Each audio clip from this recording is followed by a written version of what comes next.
आप सभी का स्वागत है आपके अपनी channel English and maths by भगवान सर पर। आज हम प्रैक्टिस करेंगे जो टॉपिक हमने कंप्लीट किए हैं, जैसे एलसीएम, एचसीएफ के बारे में, संख्या सिद्धांत के बारे में। तो एग्ज़ाम में क्वेश्चन किस तरीके से पूछे जाते हैं, तो सीधे सीधे हम प्रश्नों पर आते हैं। परीक्षाओं में किस तरीके से क्वेश्चन पूछा जाता है, तो देखिए आपके सामने क्वेश्चन है। 70वां प्रश्न है ये। 70 गुणन 243 इंटू 3 इंटू 2 या 2 की पावर 2 इंटू 5 और 5 की पावर 2 या 5 की घात भी बोल सकते हैं इसको, इंटू 0 इंटू 4 का सरलीकरण करने पर मान आता है। ठीक है। अब जैसे ही आप इस क्वेश्चन को देखोगे आपको लगेगा कि इतना बड़ा गुणा है और गुणा करने पर आंसर भी बहुत बड़ा आएगा। जैसे ऑप्शन 1 में दे रखा है, 2 में, ये पुराना पेपर है जो आज मुझे मिला है, मैं आपको सॉल्व करवा रहा हूँ। यह तीसरा। लेकिन आपको मैं एक ट्रिक बताता हूँ, आपको हमेशा ध्यान रखना है, और वो ट्रिक ये है कि एक पूरा क्वेश्चन 1 सेकंड में आप हल कर दोगे। वो क्या ट्रिक है, आपको ध्यान रखना है, प्रश्न को बड़े ध्यान से देखना है कि जब सारे चिन्ह या साइन गुणा के हों, ये मल्टीप्लाई के साइन हों, सारे गुणा के चिन्ह लगे हों, गुणा गुणा गुणा गुणा गुणा, और उनमें कहीं पर भी अगर 1 0 आ गया तो सारे पूरे समीकरण का मान या पूरे सवाल का मान हमेशा 0 आता है। क्या आता है? 0 आता है। यदि आप अभी इसको करने लगते कि 243 को 3 से गुणा करें, फिर जो भी आंसर आए उसको हम इससे गुणा करें, फिर जो भी आंसर आए उसको इससे गुणा करें, तो आपका काफ़ी टाइम खराब हो जाता। तो ट्रिक क्या ध्यान रखनी है कि जब सारे चिन्ह गुणा के हों, गुणा गुणा गुणा गुणा गुणा, और अगर उनमें बीच में कहीं भी 1 0 आ जाए, कहीं पर भी 1 0 आ जाए, सारे चिन्ह गुणा के हों और 1 0 कहीं पर भी आ जाए, तो आपको ध्यान रखना है, कुछ भी नहीं करना आपको, उस सवाल का जो आंसर होगा वो 0 आता है। तो ये डायरेक्ट बिना सॉल्व किए आप लगा सकते हो कि इसका आंसर क्या है, 0 है। ये काफ़ी पुराना पेपर है, मुझे मिला था आज। ठीक है, तो आप कर सकते हो, इस तरीके का क्वेश्चन पूछ ले आपसे, मल्टीप्लाई बहुत सारी संख्याएं हों और गुणा हों, और अगर बीच में 1 भी 0 आ गया कहीं पर भी, तो उसका आंसर क्या आएगा, 0 आएगा। ये चौथे विकल्प में मौजूद है ये 0, इस तरीके से तो आप कर सकते हो। तो ये ट्रिक ध्यान रखनी है आपको। अब हम बात करें, आपको मैंने इससे पहले वाली वीडियो में संख्या सिद्धांत में ये पढ़ाया था कि बड़ी से बड़ी 5 अंकों की संख्या तथा 4 अंकों की बड़ी से बड़ी संख्या का योग है। सॉल्व करेंगे इस क्वेश्चन को। बड़ी से बड़ी 5 अंकों की संख्या तथा 4 अंकों की बड़ी से बड़ी संख्या का योग है। ध्यान रखना है, दोनों जगह पर बड़ी से बड़ी संख्याएं पूछी गई हैं। आप ये नहीं समझे कि एक जगह पर बड़ी संख्या पूछी गई है और एक जगह पर छोटी। इसलिए प्रश्न को बड़े ध्यान से पढ़ना है ताकि मिस्टेक ना हो। बड़ी से बड़ी 5 अंकों की संख्या तथा 4 अंकों की बड़ी से बड़ी संख्या का योग है। तो आपको बताया था कि सबसे बड़ा अंक कौन होता है, 9 होता है। कितना होता है, 9। इसको सोल्व करेंगे हम।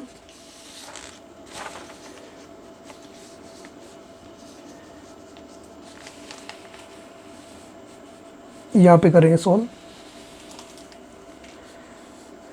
तो 5 अंकों की बड़ी से बड़ी संख्या लिखेंगे तो 5 बार 9 लिख देंगे, 1 2 3 4 5, तथा 4 अंकों की बड़ी से बड़ी संख्या, तो फिर 4 अंकों की बड़ी से बड़ी संख्या 4 बार 9 लिख देंगे। और इनका क्या पूछ रहा है, का योग है। योग मतलब प्लस करना पड़ेगा हमें, करते हैं प्लस। 9 + 9, 9 और 9 कितने हुए, 18 हुए। 18 का 8, हासिल का 1। अब इनको प्लस करेंगे, वैसे यदि आप पूरा भी नहीं करना चाहें, यदि टाइम की भी बचत करना चाहें, तो आप देख सकते हो इन सभी विकल्पों में केवल एक ही विकल्प में इकाई का अंक 8 है, ये बाकी सभी में 9 9 आ रहा है। इसमें 9 है, इसमें 9 है, इसमें 9 है, इसमें 9 है। तो आप डायरेक्ट भी बता सकते हो कि इसका आंसर ये है, लेकिन आपको करके देख लेना चाहिए कि वास्तव में यही आंसर आ रहा है क्या। अब इनको प्लस करेंगे हम,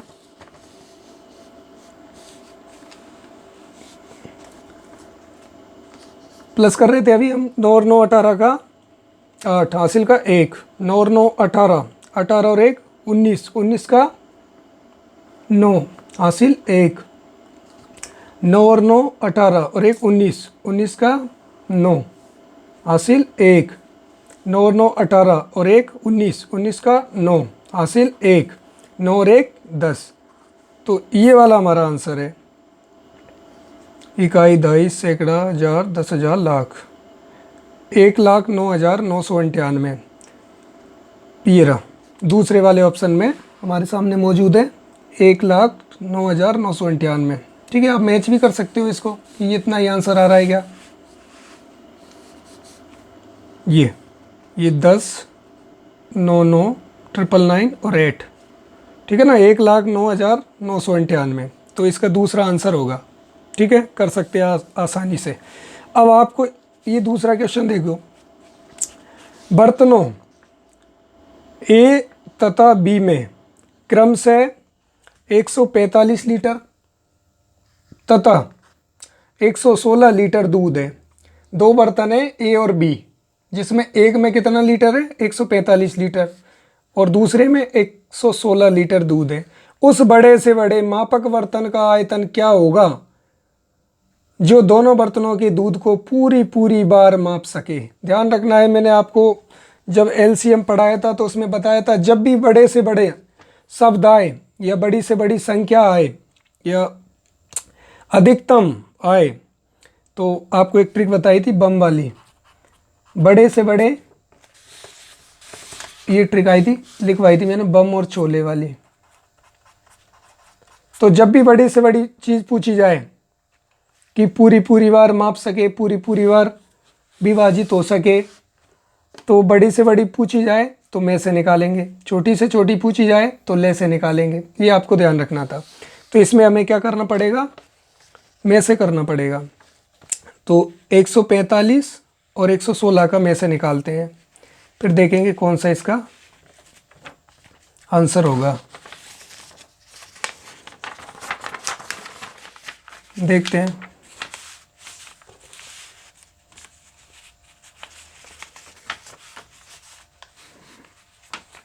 एक 145 ले से में एक साथ रखते हैं और में से में अलग अलग रखते हैं इनको। इनका में से निकालेंगे तो इनको अलग अलग रखेंगे। तो अभाज्य संख्याओं का ही भाग दिया जाता है। आप शुरुआत 2 से करें, 2 का नहीं जाए तो 3 का दें, 3 का नहीं जाए तो 5 का दें। तो वैसे ही दिख रहा है हमें, जिसका इकाई अंक 5 होता है तो वो 5 से पूरी बार विभाजित हो जाता है या कट जाता है, तो 5 से देंगे हम इसमें। तो 5 से देंगे तो 5 से इस 14 में देंगे तो 2 बार जाएगा। कितना और बच जाएगा, 4 और बच जाएगा। तो ये 5 और आ गया तो कितना हो गया 45। 5 से 45 कितनी बार, 9 बार बोलेंगे। 5 की टेबल, 5 का पहाड़ा, 9 पंजे 45, 29 बार। ठीक है, अब इसमें 2 का भाग देंगे, नहीं जाएगा क्योंकि इकाई का अंक 0 2 4 6 8 नहीं है।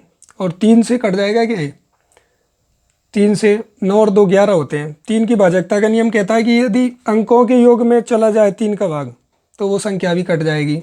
तो 9 और 2 11 हो रहे हैं, तो 11 तो 3 से नहीं कटेगा, तो ये नंबर भी नहीं कटेगा।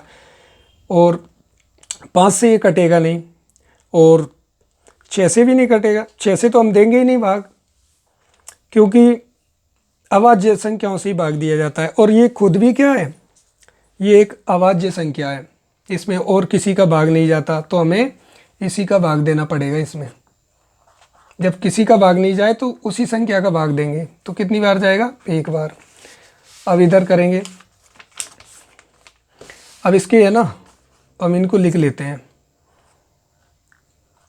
5 इंटू गुणनखंडों को लिख लेते हैं 29, ठीक है ना। और आप नीचे तक भी लिख लीजिए, इंटू 1 भी लिख लो, ठीक है। इसमें 2 से देंगे क्योंकि इकाई का अंक 6 है, तो ये 2 से कट जाएगी। 2 से ये कितनी बार? 5 बार। 5 दूनी 10, इसमें एक और बच गया और ये हो गए 16, तो ये कितनी बार? 8 बार। 8 दूनी 16। अब फिर 2 से देंगे, कट रहा है क्योंकि इकाई का अंक 8 है। 0 2 4 6 8 होता है, वो संख्या 2 से कट जाती है। तो कितनी बार? 2 से 5 में 2 बार। 2 दूनी 4, एक और बच गया, 18 हो गए। फिर 2 से देंगे 18 में 9 बार। अब वापस ये एक अभाज्य संख्या आ गई। ये 2 से भी नहीं कटेगी, ये 3 से भी नहीं कटेगी, ये 5 से भी नहीं कटेगी, और किसी से नहीं कटेगी, क्योंकि अभाज्य संख्या में और किसी संख्या का भाग नहीं जाता, फिर खुद का ही देना पड़ेगा। तो ये 29 से एक बार। अब इसके भी गुणनखंड लिखेंगे हम, 2 गुणे 2 गुणे 29 गुणे 1। अब इनमें मैच करेंगे, जोड़े बनाएंगे हम कि दोनों में क्या क्या कॉमन है, ठीक है। तो जैसे 5 इसमें है तो इसमें नहीं है, दोनों में जो कॉमन होगा उसी को लेंगे हम। 29 इसमें है और 29 इसमें है, एक जोड़ा बन गया ये, तो एक 29 ले लेंगे, ठीक है।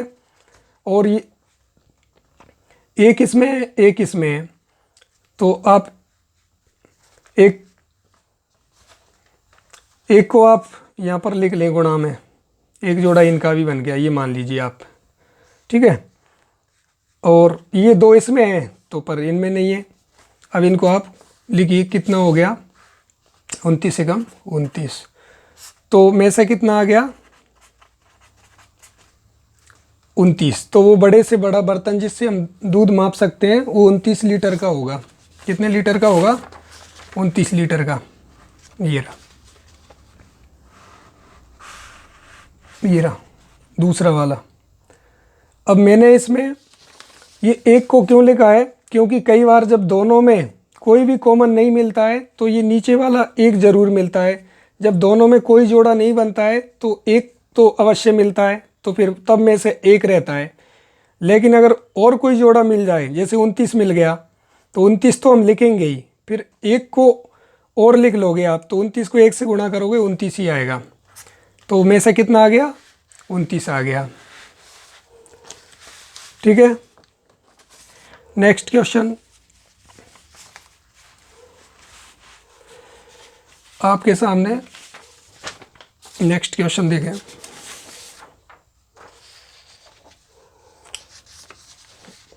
ये 68 नंबर का क्वेश्चन है। 120, 240 और तथा 360 का लेस है, मतलब एलसीएम निकालना है।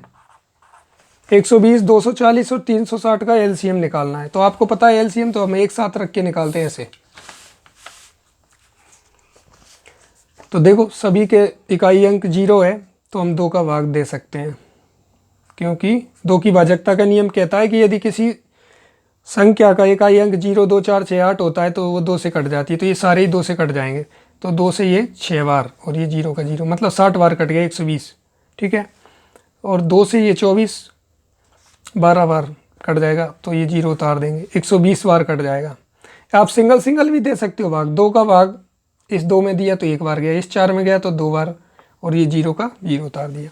अब यहाँ पर इस 3 में दिया तो 1 बार, एक और बच गया इसमें, तो 16 हो गए, तो 8 बार चला गया, तो 0 नीचे उतार दो, 180 बार कट गया। फिर सभी का इकाई अंक 0 है, फिर 2 का भाग देंगे। अभाज्य संख्याओं से ही भाग दिया जाता है, भाज्य का नहीं दिया जाता, अभाज्य संख्याओं का ही भाग दिया जाता है। तो ये 6 3 बार कट गया, 0 का 0 उतार देंगे। ये 12 6 बार कट गया, 0 का 0 उतार देंगे। ये 18 9 बार कट गया, 0 का 0 उतार देंगे। वापिस सभी के 0 है, तो फिर 2 से देंगे, तो ये 3 एक बार, एक और बच गया, 10 हो गए, 5 बार, 15 बार कट गया। ये 6 3 बार कट गया, 0 का 0। और ये 9 में 4 बार जाएगा, 4 दूनी 8, एक और बच गया, 10 हो गए, 5 बार, मतलब 45 बार कट जाएगा। अब 0 1 के है, लेकिन अगर हम 2 के स्थान पर इनमें 5 का भाग दें तो 5 से ये भी कट जाएगा, क्योंकि जिस संख्या का इकाई का अंक 0 और 5 होता है वह 5 से विभाजित हो जाती है। तो हम 5 से ही दें इसमें भाग। 3 से भी विभाजित हो जाएगा ये सारे, लेकिन हम 5 से ही दें, ठीक है ना। 5 से 15 में 3 बार, 5 से 30 में 6 बार, और 5 से 45 में 9 बार। अब इन सब में 2 का नहीं जाएगा, 3 का दें, तो 3 का एक बार चला जाएगा, 1 3 3, इसमें 2 बार और इसमें 3 बार, ठीक है। अब 2 से देंगे तो जिसमें नहीं जाता उसको ज्यों का त्यों लिख देते हैं, इसमें एक बार और इसमें नहीं जाएगा। फिर 3 का, तो जिसमें नहीं जाता उसको ज्यों का त्यों लिख देते हैं, 1 का 1, 1 का 1, और 3 में एक बार। जब तक नीचे 1 1 नहीं आ जाते तब तक हमारा ये अभाज्य गुणनखंड खत्म नहीं होता। तो अब ये खत्म हो गया। अब इसके इन मल्टीपलों को, गुणजों को गुणा करेंगे हम। लिखते चलो मेरे साथ, 2 गुणा 2 गुणा 2 गुणा 5 गुणा 3 गुणा 2 गुणा 3। और लास्ट वाला 1 लिखने की ज़रूरत नहीं है, क्योंकि जब 1 से आप गुणा करोगे ना तो वही नंबर आएगा। 1 से किसी भी संख्या को आप गुणा करते हो तो वही नंबर आता है। तो इन मल्टीपलों को, इन गुणजों को, इन गुणनखंडों को हम गुणा कर लेंगे, तो एलसीएम हमारे सामने आ जाएगा। करें गुणा, गुणा करते हैं।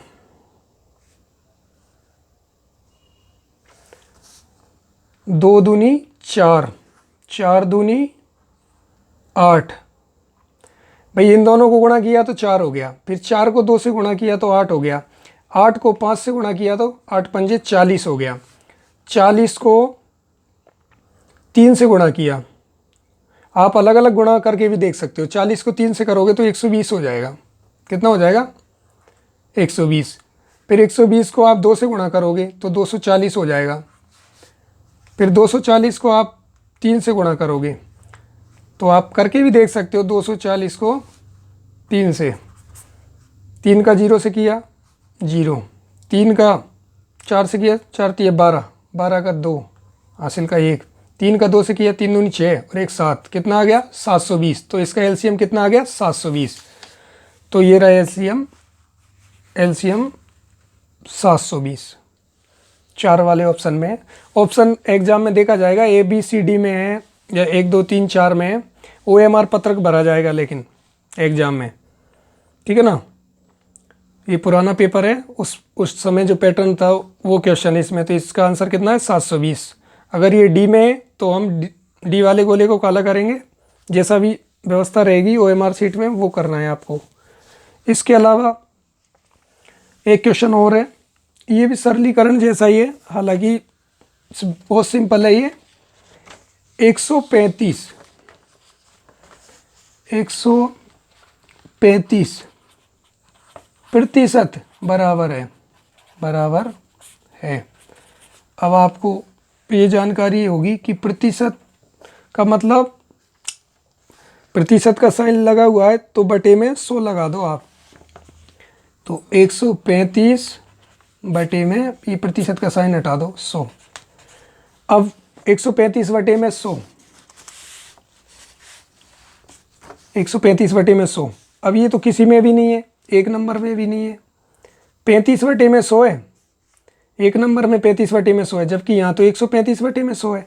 2 वाले में भी नहीं है, 3 में भी नहीं है, 4 में भी नहीं है। तो हम क्या करेंगे, जब तक भिन्न कटती है तब तक काटते हैं। तो ये 5 से ऊपर भी कट रहा है और नीचे भी कट रहा है, काट दें 5 से। 5 दूनी 10, 0 का 0, मतलब 5 से 20 बार तो नीचे कट गए ये। और 5 से अब ऊपर काटें, 5 दूनी 10, 3 और बच गया, 35 हो गए। 5 सत्ते 35, तो ऊपर कितने आ गए 27, नीचे कितने आ गए 20, तो 27/20। अब नहीं कट रहा ये, अगर 2 से नीचे काटते हैं तो ऊपर नहीं कटेगा, 3 से ऊपर काटते हैं तो नीचे नहीं कटेगा, तो अब ये भिन्न नहीं कटेगी, इतना ही आएगा। तो 27/20 कौन सा आंसर है? ये 4 वाले में, 4 वाले में नहीं, उससे ऊपर 27/20 दूसरे वाले में। ठीक है, तो कितने क्वेश्चन लगा लिए अभी हमने? 1 2 3 4 और 5। तो ये अभी हमारा रिवीजन चल रहा था, और जैसे जैसे हम टॉपिक पढ़ते जाएंगे, प्रैक्टिस करेंगे, फिर कल आपको मेंटल एबिलिटी की भी प्रैक्टिस करवाई जाएगी। और आप हमारे चैनल पर नए हैं तो हमारे चैनल को लाइक करें, शेयर करें, सब्सक्राइब करें, सब्सक्राइब ज़रूर करें, इससे हम मोटिवेट होते हैं आपके लिए वीडियो बनाने के लिए। Thanks for watching this video.